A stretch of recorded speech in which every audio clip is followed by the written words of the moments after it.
Hi, everybody. I'm Sally Kirkman from sallykirkman.com, and I am here today with my dear friend, Christina Rodenbeck from Oxford Astrologer.com.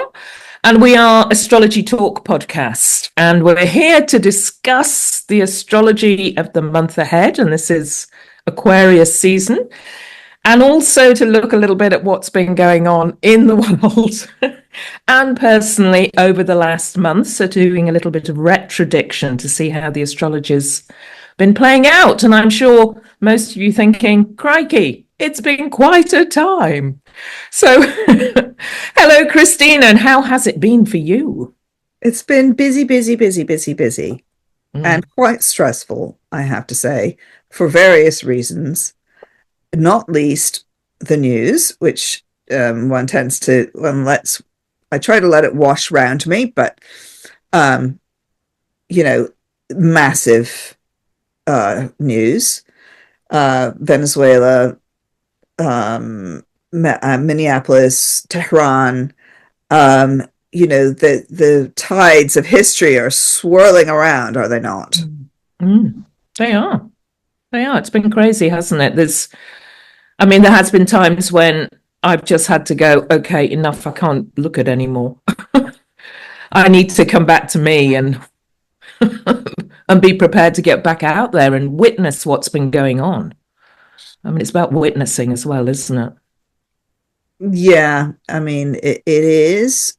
So, the thing that happened in Venezuela, invasion and the abduction of the president, that happened at the full moon, didn't it? The full moon in Cancer. And it was the full moon that was kind of opposite to a big stellium in Capricorn. So that was, and the full moon was in the same sign as Jupiter, essentially. So it was a huge, the long arm reached out, and that's kind of Jupiter, right? From the Cancer nation, which was the United States. So that happened. Yeah. And there's the stellium Capricorn is Mars, Venus, Sun, Mercury. I think it's also, Mars, god of war, planet of ambition, drive, productivity too in Capricorn, only joins the sort of party of the inner planets once every 2 years. And that's when they all work together quite intensely, and that's what's been happening. Just on a personal level to say, that stellium's been whooshing through my 10th house work, and I've been so busy. It's just been non-stop. And interestingly, it's likely to come to, the really busy part is likely to come to an end on the new moon in Capricorn, which is right at the end of all those planets moving through Capricorn on the 17th, 18th, just before this podcast comes out. So that Mars has been, I think the Mars has really been the trigger and the activator, hasn't it? But yeah, really played out in Venezuela at the full moon. Yeah. So the full moon was 13 Cancer, which obviously means that the sun is at 13 Capricorn, and Venus was at 12, Mars was at 14, and Mercury had just come in to kick the whole thing off, was at 2. But that carries on, right, through the rest of the following couple of weeks until the next, till you get to the new moon, which is in Capricorn, of course. So there's this, and also just to point out to people, Mars, the Sun, Venus, and Mercury will be moving together pretty much. So they carry on being in this stellium, but they move into Aquarius in the month that we're talking about coming up. So this it's a different kind of intensity. So Capricorn, and the other thing that there's two other major, well, there's probably loads, but the two other major things that I want to mention are the Iranian demonstrations in Iran, but also the fact that people are being, as far as one can tell, because there's kind of a news blackout, but there seem to be massacres taking place or mass arrests in across Iran in these different cities. And there are a couple of things that I wonder about. That is, how are they communicating with each other, which is interesting. Is it just by old-fashioned phone lines? Mm. And how are we getting any news out of there at all? So that there's that happening. And at the same time, Minneapolis has been invaded by ICE, who I can't even remember what ICE stands for. But ICE has come in and they are taking people out of their cars. They're terrorizing the city. And I find that those two situations are interestingly mirroring each other in a way, because it's about a government attacking its own people. Mm. Mm. And just another, way that symbolism is playing out in a way. I did notice that also on that weekend when Jupiter was opposite all of those planets in Capricorn, which I think was the 11th, 12th of January, there were a lot of protests as well, against what was going on. Well, in both countries and probably other countries around the world. And I often find that, with Jupiter, it's often large groups of people as well. This is their home, it's their security. Where you want to feel safe, Jupiter in Cancer, and gathering together to protest against, the brutality and the really Mars actions taking place. Yeah. So that also, I think that symbolism also played out in that way. If you want to see Mars in Capricorn, look at one of those ice guys, I'm sorry to say. And also I think that what the other thing that's involved in this, further to you talking about big demonstrations, people coming out, but these big demonstrations really made me think about the Arab Spring, which was in 2011, which took place as Neptune was in the last degrees of Aquarius, which I find really interesting. So we had that huge upswelling of Neptune and Aquarius back then, and we're having a huge upswelling again now. I mean, obviously the Iranian demonstrations have been going on for quite a few years now, but they seem to have reached this like a wave. They've come like a wave. And what happened last time when we had these demonstrations under the Neptune in Aquarius and then Neptune in Pisces was it took a while.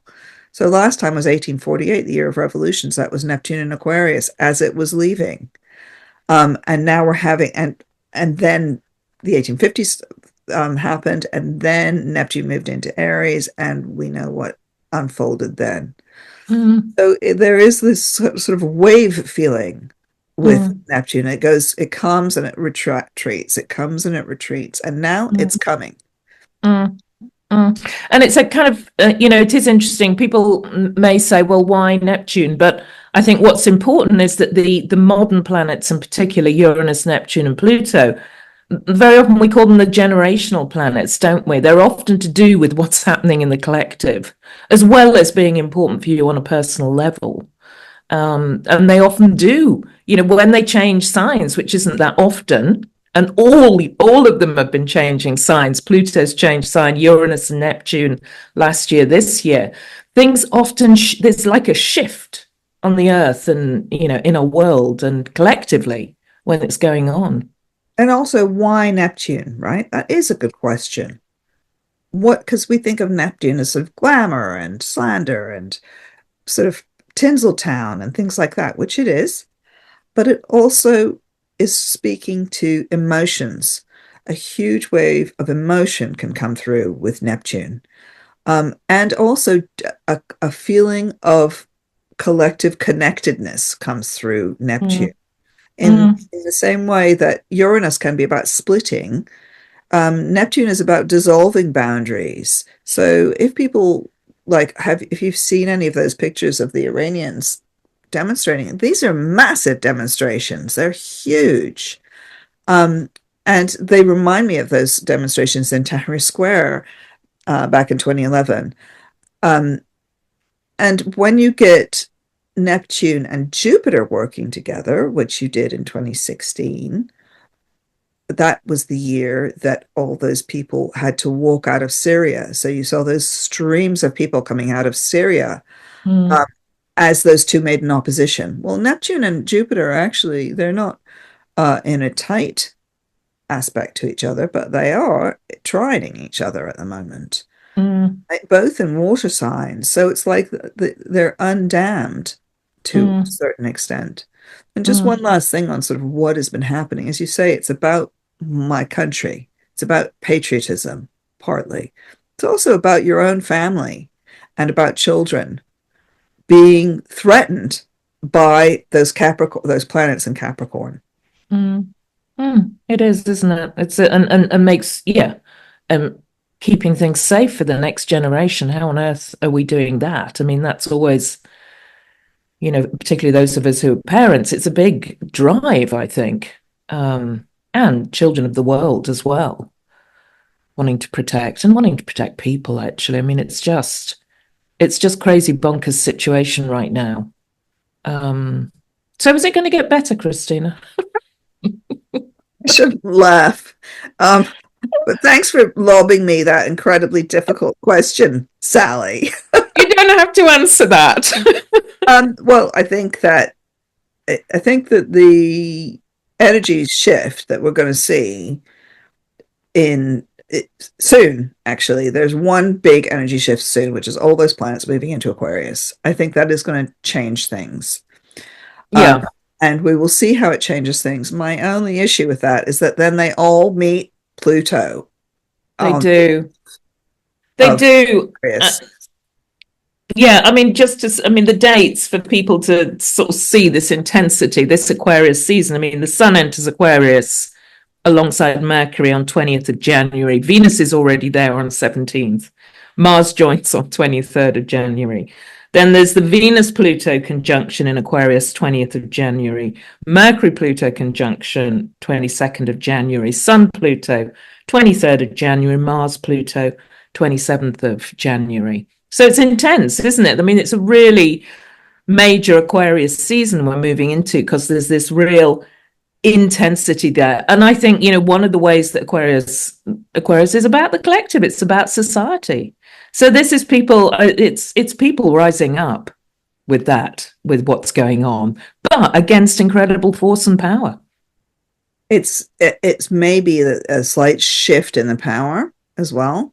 So Mm-hmm. Capricorn definitely feels like government, but Yes, Aquarius is not always government. It's sometimes, well, I mentioned the word techno-fascism, in our last podcast, because that's also quite Aquarian.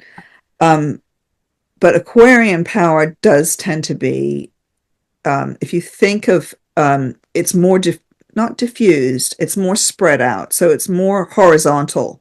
mm, And Capricorn power is more vertical, mm, right? Both of these signs are ruled by Saturn. Your Aquarius has another ruler as well, the modern ruler Uranus, but both of them are ruled by Saturn, who's about stability and rules and the law, right? yeah, And what's really interesting is that Saturn is still in conjunction with Neptune, and we're seeing those laws dissolving. The rules don't apply. There are no rules. And this is so important because it's the end of, Neptune is finishing off in Pisces. It's dissolving those rules that have been in place for a very long time. We can talk about post World War II, but maybe it's actually, sort of 19th century, these rules of global rules of engagement, global standards are dissolving. And mm, there are points to this which may be quite good, which has only just occurred to me as I speaketh, which is maybe this is a post-colonial world that we're moving into, like a properly post-colonial world. mm-hmm. Because all of these rules, if we look back to the last time that that Neptune was in Pisces and then moved into Aries, there was this establishment of this global order where, Britain was, half the world was pink. And the rules were these I want to say these British rules that were spread across British and French rules that were spread across the globe. And we've had that. That's been the rule for the last 100 or so years. This may be the end of that, as well as the end of that post-World War II order. So it's an even bigger thing. And this is the beauty of astrology, right? It gives you an even bigger picture than what the pundits are talking about. And it is, the Saturn Neptune together. They are leaving the last star sign and they're meeting at 0 degrees Aries, the literally, the seed point of the zodiac, the first point of the zodiac. It will be on February the 20th, so once the sun's in Pisces. But they are meeting, so just that in itself is quite incredible, isn't it? That, there is something of real, sorry? It's unbelievable. I mean, I looked back and tried to find some 0 Aries stuff. Yeah. Couldn't find anything for like 2,000 years, that it said 0 Aries is so significant. And I mean, one thing, 0 Aries is not like a random point, this is the equinox point.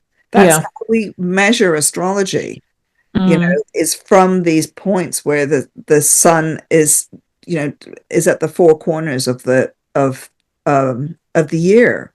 So it's a very significant point. Yeah.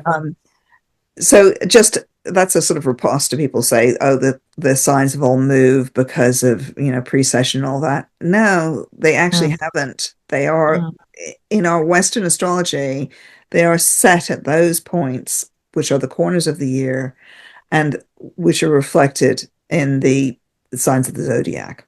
No, absolutely. So yeah, I mean, major. I mean, just, people are probably thinking, oh, what's going on this next month? I mean, just to say one thing that I do like, and also it happens on 20th of January when the sun moves into Aquarius, is that Saturn and Uranus are working together. We've got Saturn in Pisces is sextile Uranus in Taurus. And this is the 3rd time these two planets have met. They came together on April the 4th, 2025 in Pisces, Taurus, and August the 12th, 2025 in Aries, Gemini, where they're both moving into new star signs. But the rulers of Aquarius are meeting together. And I actually, that feels kind of the shift we get moving into Aquarius season. It feels big within the world, within society, but there's something about those two planets actually holding something, working together, that makes me feel a bit positive about things. I'm strangely optimistic. I mean, it's terrible what's happening. Okay. Affecting people's lives. And it's easy to think of history unfolding in these very long stretches. But things have been really very bad, things are falling apart. And this does not feel like things falling apart. This feels like a positive move into the future, doesn't it? We're in some kind of flow. And the difficulty is that sometimes it's positive for the bad guys as well as the good guys. So that's down to the individuals to say, I'm going, I'd love these buttons that people are wearing that say, be good, right? Yeah. And because that is the question, right? What is authentic? What is good? What is authentic? What is good? And how do you want the future? What do you want the future to look like? Do you want it to be some apocalyptic Terminator nightmare? Or do you want it to be a beautiful green world? And we have, it's not that we have, in some ways, we're on the train, right? But we can't steer the train. Yeah. And that is partly by our individual actions and our collective, getting into a collective of some kind. Yeah, and that is this big astrology again, isn't it? That is such a part of this year, involving those 3 modern planets. Neptune will be in Aries. It's moving there on January the 20th. And then Uranus in Gemini, Pluto in Aquarius, the individual Aries, these important air signs, community, communication, connectedness, they're all working together and will be really powerful in the summer, actually, in July, I should say, not the summer, because I know And we they're have pretty people. powerful here. I mean, in now, we've got Yeah. planets at 27 degrees. Mm, As you said, the Uranus Saturn moving yeah. together beautifully at the moment and triggered by Mars on Mm, in Jan. They're all like coordinating together. mm, I mean, there were worse scenarios and better scenarios that you can see with that. I mean, Uranus and Taurus is obviously technology, right? And switching things on and off. I mean, one of the things that's interesting about Iran is that they switched off Starlink. They switched off people's communications, which is so Uranian. It's yeah. like either turn it on, zing, or turn it off, Mm, clonk. That's mm, Uranus for you. So it'll be interesting to see what gets switched on the 20th of January. mm, yeah. And another thing that another reason to kind of feel that positive about things in a way. I also want to talk about water. Well, positive and not, but noticing that we've got Neptune moving into Aries on January the 20th, and then Saturn moves into Aries on February 14th this month, and then they meet at 0 degrees Aries. But looking at what's happening with water, Neptune is obviously god of the sea, and it's been in Pisces since 2011. I mean, I was noticing we've got water problems here again in the where I live. There's and it's a mismanagement of water. And I did notice, I was reading up about it, and it was in 1989 when a lot of the water companies were privatized under the Thatcher government, which was the last Saturn Neptune. And since then, it's been really mismanaged. A lot of the owners, 70% of the owners are abroad. They don't care. All it's been doing has been, the pockets of the shareholders. They've got billions, and there's not been money put back into the system. And it is literally falling apart. It's falling apart. And so I was thinking about that and thinking maybe this is now, it's hit crisis point. The Saturn Neptune's coming together again. Something has to be done about it. It can't continue as it is. And also, just to say, I did think so. Neptune's moving into Aries. Will things be done about it? And I did note that when we had our 5 days without water in Hastings, which was back in 2024, this symbolism was Pluto turning retrograde in Aquarius. And it was an underground pipe, Aquarius, the water bearer, that broke because they hadn't been looked after. And that was what was going on. So I'm hoping as well, maybe there's things that are going to be fixed as these planets come together. Perhaps around water. Again, we had the David Attenborough documentary Ocean about the damage that's being done dredging the oceans. And how it actually, the oceans, when they're tended to, can be regenerated quickly. Aries, Neptune in Aries. So, there's these modern planets working together. They could be about solutions to some of the problems that we're going through. I certainly hope that's the case. Another way of looking at it. Yeah. I love the Pluto because, of course, one of the things about Aquarius is that it's sort of pipelines, So you've got Pluto in there, and he's either going to fix it or he's going to break it. We'll see. This is all of these processes, all these things that need to happen are quite long. There's a lot of energy. This is not a quick fix, right? But it's having the will, which is a very Aries thing, the will to fix it, right? It's the will to make things happen. The will to make change. Yeah. It's playing a proactive role, isn't it? It's taking on a proactive role and the importance of individual action.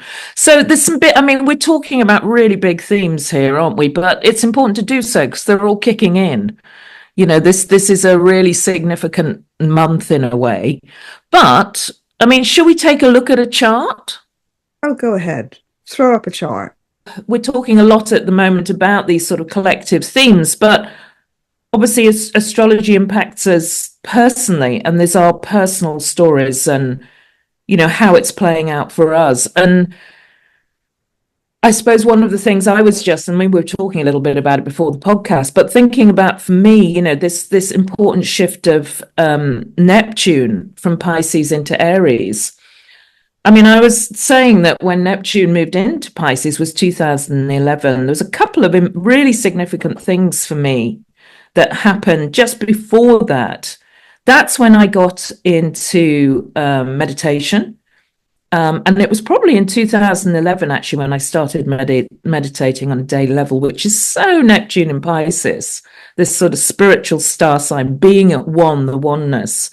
But the other thing that happened for me, it was a key period for me when it came to menopause. And one of the symptoms I've had in menopause was this sort of anxiety bubbling away, quite a lot of stressful, life events going on that triggered it.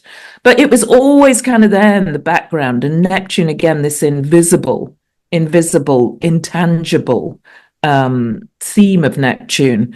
And interestingly, as Neptune it was actually last summer, the middle of last year, when Neptune moved out of Pisces, suddenly that anxiety, which was always kind of there a little bit, had gone, it moved on.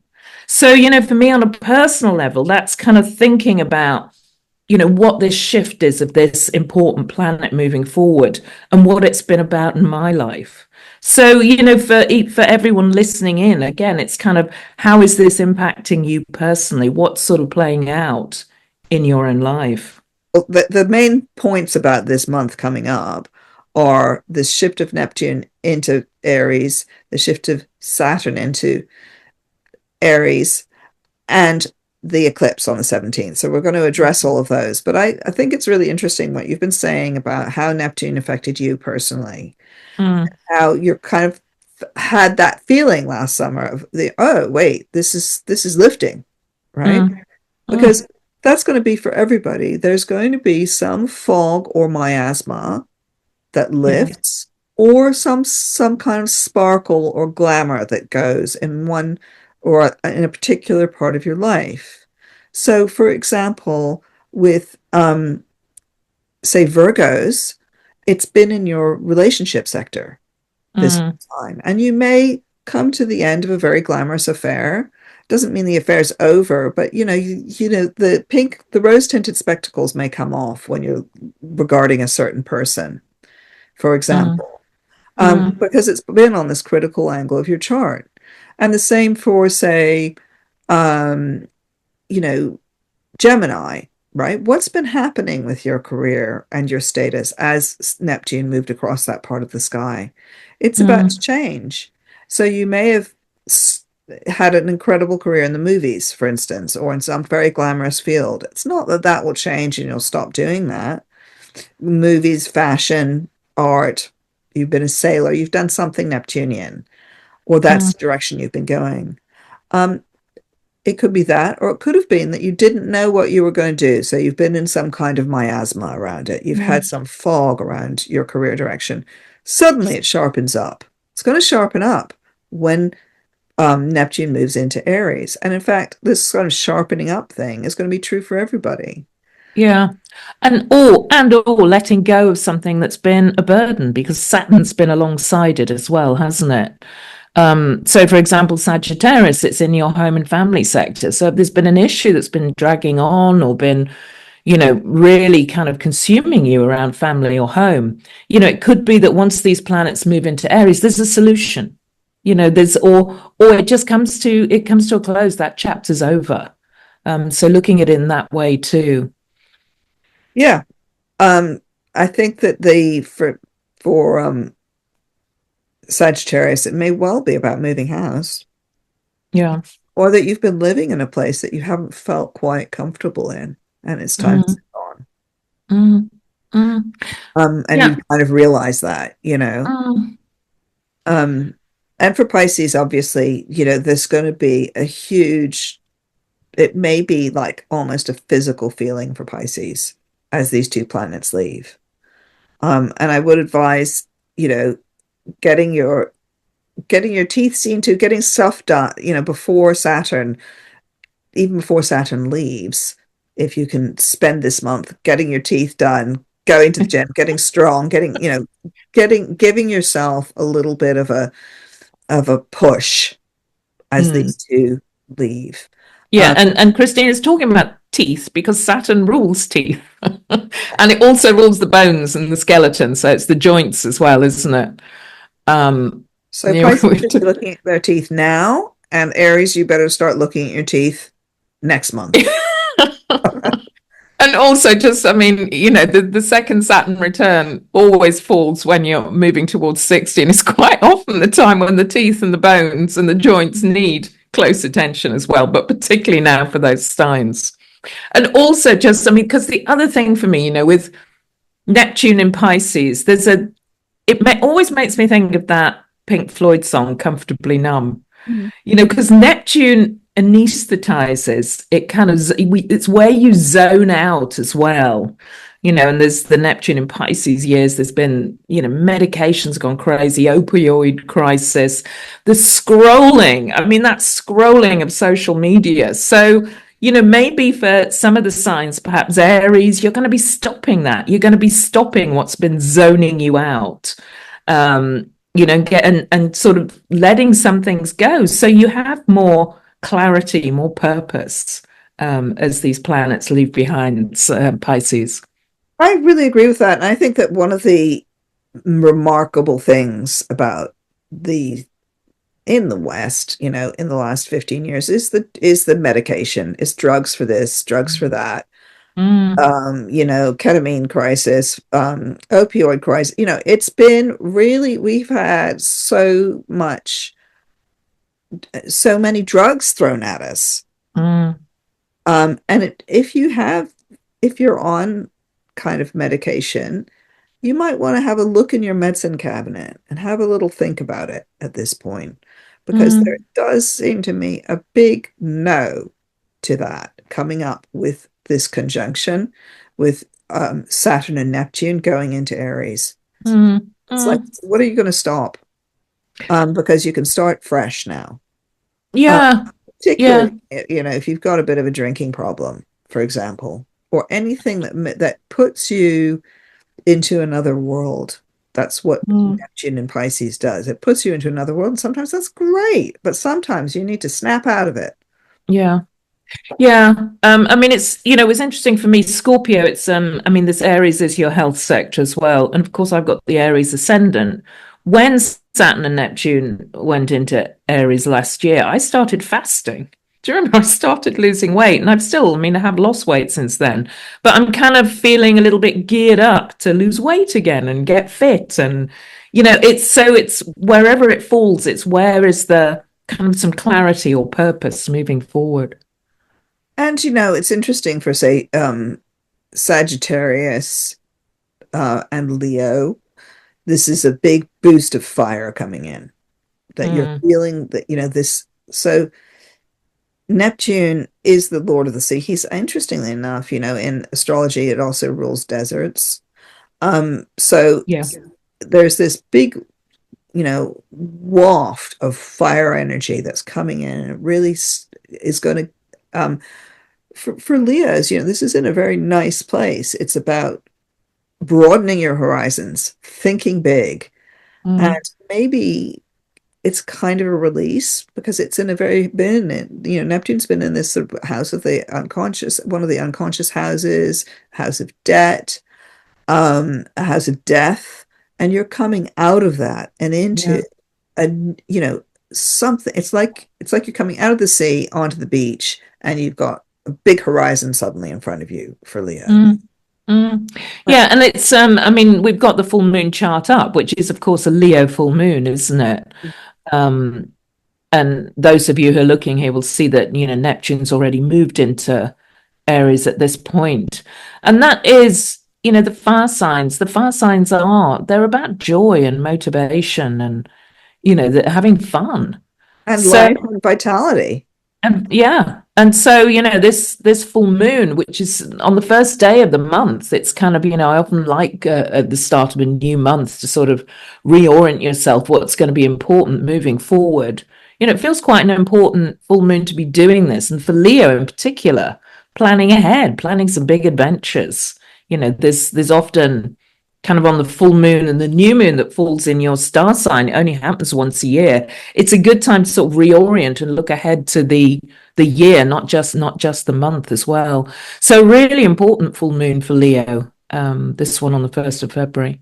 And also, Leo, we were talking about that big stellium of planets in that moves into Aquarius. It means that your seventh house, the house of other people, is absolutely packed, right? So you may be incredibly busy having one-on-ones with lots of people.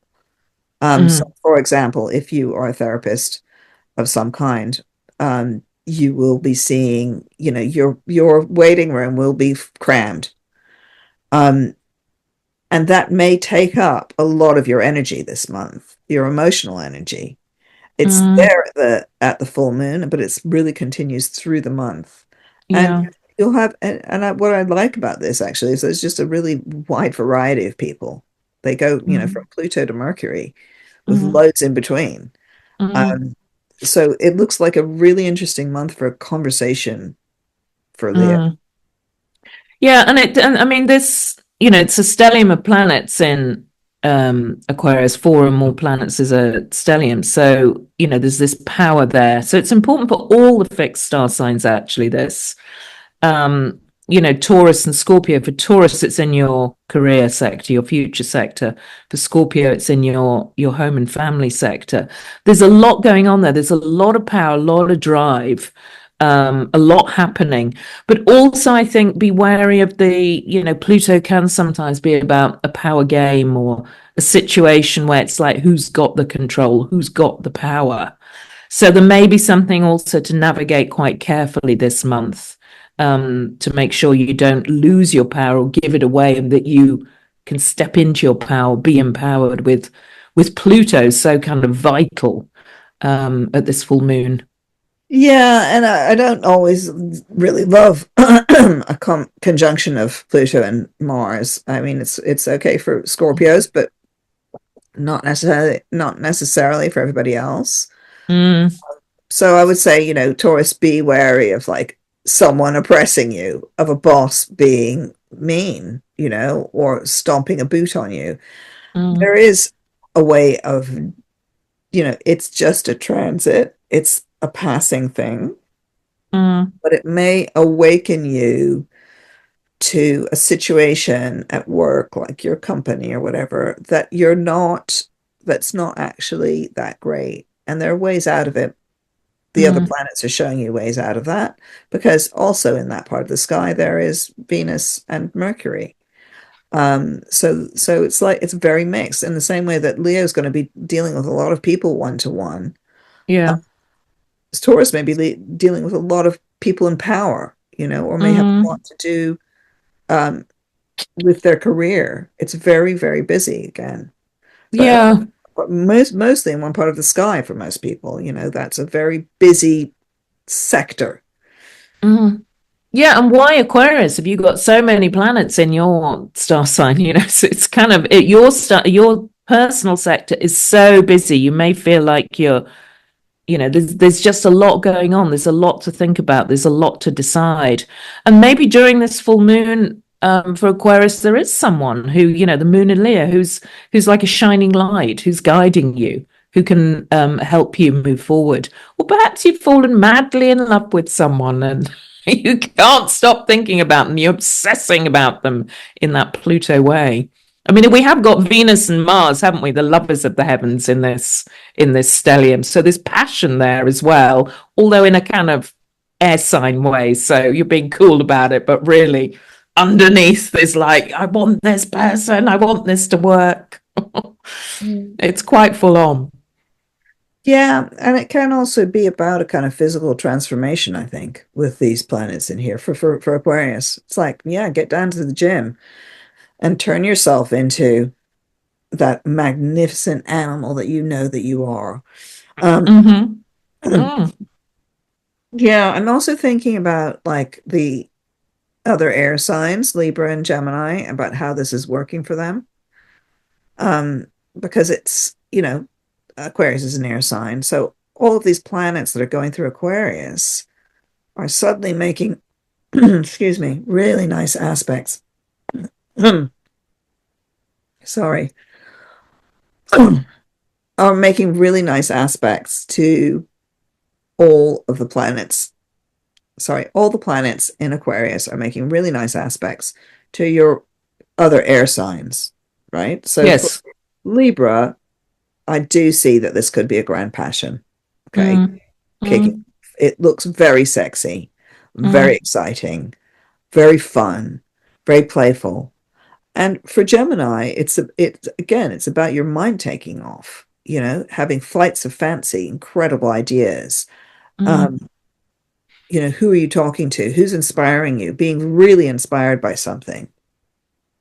Mm. Yeah, it's and higher education. I mean, maybe signing up to a course that really, helps you move forward. And interesting for Gemini that you've got Neptune and Saturn moving out of Pisces. There's this shift in your career, vocation, future path. Perhaps something else grabs you that is going to take you in a new direction. So, I mean, it's quite incredible astrology, isn't it? This month, and it peaks at the full moon, taking us in to February. I'm going to put that chart down now, Christina. Okay. Um, the full moon chart. And we need to have a look at what else is going on. I mean, I kind of feel like we should perhaps start talking. I'm aware of the time. Maybe start talking about this eclipse that's coming up because, of course, we're moving into eclipse season, and they always come in pairs. So we've got one that falls this month on February the 17th, and there'll be one in Pisces Virgo on March the 3rd. So we've got the eclipses coming up, and then also at the end of the month we get Mercury retrograde, and often the eclipses and Mercury retrogrades get together and cause a bit of chaos. But that's next month once Mercury's retrograde. But we have got this new eclipse cycle starting, haven't we? Leo Aquarius. So those two star signs really under the cosmic spotlight. And this new eclipse cycle is going to last for a couple of years.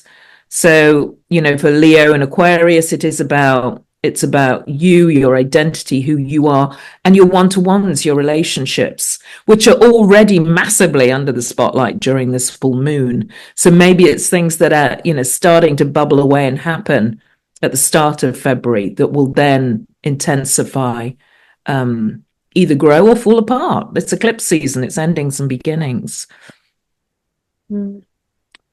Yeah, I mean that eclipse is it's also the other astrology at the moment. It's a big one. I think it's a nuller, isn't it? So it's like maybe a ring of fire. Here's the eclipse chart, which is coming up. This is the solar eclipse, which takes place at the end of Aquarius. All these, solar eclipses are turbo-powered new moon, effectively, and all the new moons are at the end of the star sign. So this happens on 17th of February, the sun and moon together at 28 degrees Aquarius. But it is the first eclipse in this eclipse cycle, Aquarius and Leo. Yeah, So what's striking about this eclipse? Well, there are lots of things that are striking about this eclipse, but there are a couple of things which is what the other planets are doing. So Uranus is actually making a square to this eclipse. It gives it kind of some real. It feels like it could be a tap turning on or off, because it's that Uranian on-off switch, and an eclipse tends to be an on-off switch as well. Plus, I'm interested that Venus is exactly conjoining the North Node, and of course, we've got the conjunction of Neptune and Saturn going on. It's exact a few days later, but it's so close. Yeah, it's powerful, isn't it? It's really powerful. And what strikes me is there's these kind of pairs of things going on. There's pairs, the Saturn Neptune working together, Venus and the North Node at 8 degrees Pisces, and then the sun and moon working together. It's interesting because this seems to be a theme at the moment. This isn't about doing life on your own. It's not about going it alone, is it? There's other people involved. Maybe it's like your own actions impact others in some way, and the importance of what you do and being aligned with other people as well. Yeah, even, I mean, poor old Jupiter's out there on a limb, rather. It does making a very nice aspect to Mercury and Pisces, having said Mm, that. And I mm, do feel that's a very kind of mother and child combination there. The child is Mercury and the Jupiter in Cancer is the mother. Um, so it's a very interesting day, that eclipse. And I would be, eclipses are, neither good nor bad, but they are often changes in like leadership, I think. And I don't mhm, think this one is so much a change in leadership, but more a change in who is on the committee, because mm, that's a very Aquarian thing. Who is on mm, in the group? Somebody in, I mean, and this applies to everybody. Somebody in your group may actually be leaving on this eclipse, like the leader of the middle, the most important person in the group, maybe yeah, going. yeah, yeah. And that creates, it may create an opportunity, or it may create a shift in how you see that group. I think what's also interesting about this whole set of eclipses is the majority are solar eclipses, which is quite unusual actually, which are new beginnings. However, I never choose an eclipse date to launch anything or start anything because you've got to wait for the light to return. After the eclipse, things are dark and then the light returns. So sometimes with eclipses, you're able to take advantage of the change that happens. And and for me, eclipses are often about what's external coming in. So, Taurus, this could be about, I mean, your career again, your situation moving forward. And Aquarius, maybe you're taking a step back from a situation or you're able to take a step forward. But again, wait and see what happens on the back of this eclipse. Yeah, and don't forget there's always another one coming. So there's another one in 2 weeks' time, right? So they're always in pairs. Mm, So what happens is we have the eclipse on the 17th, and then we go into the inter-eclipse period, which is this period of like um can be a period of turmoil, frankly, when everything's up in the air, which is exacerbated this time because then Mercury also goes into retrograde. Um, so I agree about holding off on decisions, but I don't think you may not be able to. yeah. There may be some there may be some abrupt departure, because the other thing that's going to happen after this eclipse and Mercury going retrograde is that then Mars will come in and trigger the eclipse point again, Mm, a few weeks later. mm. So there's more to happen. It's not just the eclipse. It's like the eclipse and then a series of things happen afterwards. Um, Yeah, I agree. I mean, Mercury actually only will turn direct on the day of the equinox. It's yeah. close to the equinox, March the 20th. So if we think this eclipse is on 17th of February, it really could take a while, couldn't it, for things that start on this eclipse to play out. And of course, this eclipse is 17th of February, then the Saturn-Neptune conjunction's 20th of February. So it does feel like what's beginning now, but why is it taking you some time maybe to negotiate things? Maybe you're wise to stop and see what else is happening. There's more playing out here. It's quite unusual. And Uranus in the mix. Uranus is things happening from left field that, you've got to wait and see what who's the disruptor almost with Uranus, that Uranus in Taurus, which is exactly square to this new moon. And when Uranus is involved, it's become suddenly very unpredictable, doesn't it? Yes, It's like yes. it's a wild card, Mm, but it's a double wild card because an eclipse is a wild card as well. mm, So mm. you have these two wild cards that are just being thrown up into the air. I feel like it's it's like almost like a pack of cards being thrown into the air, this eclipse. Mm, mm, And we'll see what happens. But um and it looks consequential as well. It's a consequential eclipse. It's not just a little blip. Things will unfold from this. yeah. Yeah, because also the ruler of the eclipse is that Saturn, isn't it? Saturn, traditional ruler of Aquarius, Hmm. and just getting ready to line up with Neptune at 0 degrees Aries a few days later.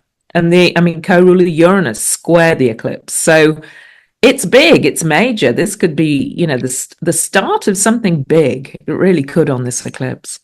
Yeah, and I also feel like it's also throwing out, I mean, there may be more throwing out of rules that we've Mm, already seen a lot of throwing out of rules, but I feel like this one may be just like the final, just throwing everything over.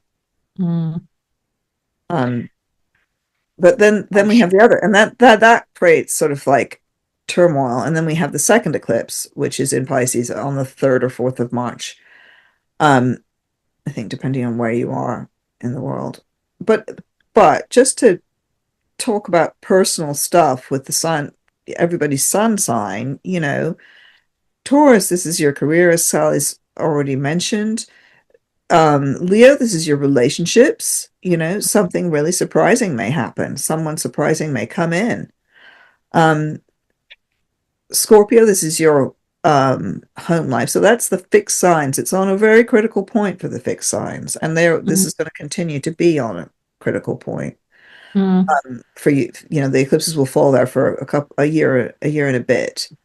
But it's consequential, and also just for Libra, again, this could be like some kind of fun thing, an exciting new person or someone leaving and it makes way for someone else. It's like you're in a play and you've been the understudy and suddenly the main person leaves with this mm, and boom, off you go. It's exciting. mm.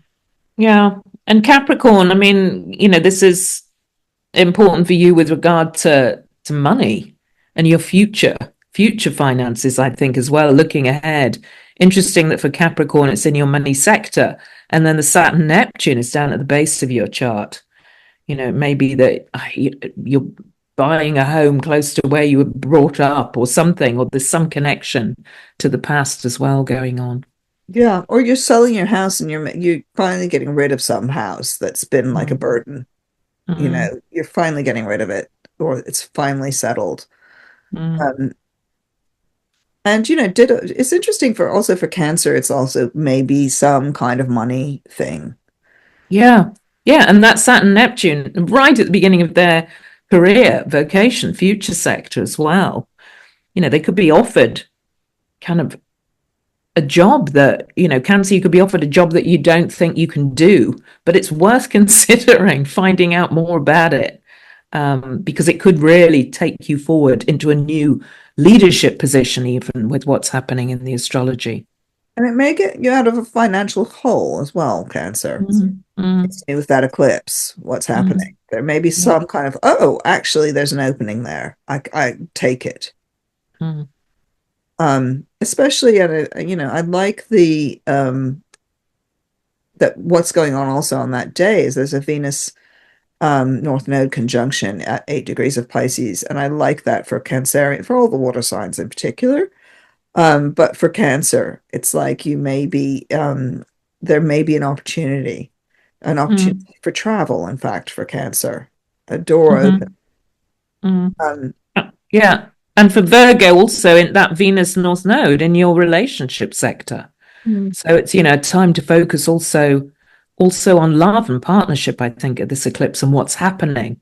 Maybe things that are happening to your partner impacts your next steps together.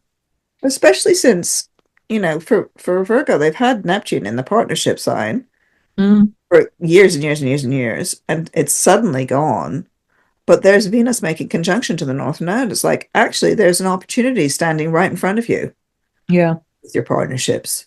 Mm, So, the departure of Neptune maybe makes way for something. And by the way, the following month, all of that stellium moves into Pisces. Yep. Yeah. I mean, Mars is continuing to play along, isn't he? Mm-hmm. He's joining in. He's joining in with the party in not so good ways and some good ways. Well, let's hope that there's not the kind of confrontation that we've had with the Mars opposite Jupiter. Let's hope that fades. Mm. You know? But it's a very consequential month, wouldn't you say? Very, very. I mean, the big themes are really starting to kick in, aren't they? And it's going to be important. It's going to be significant.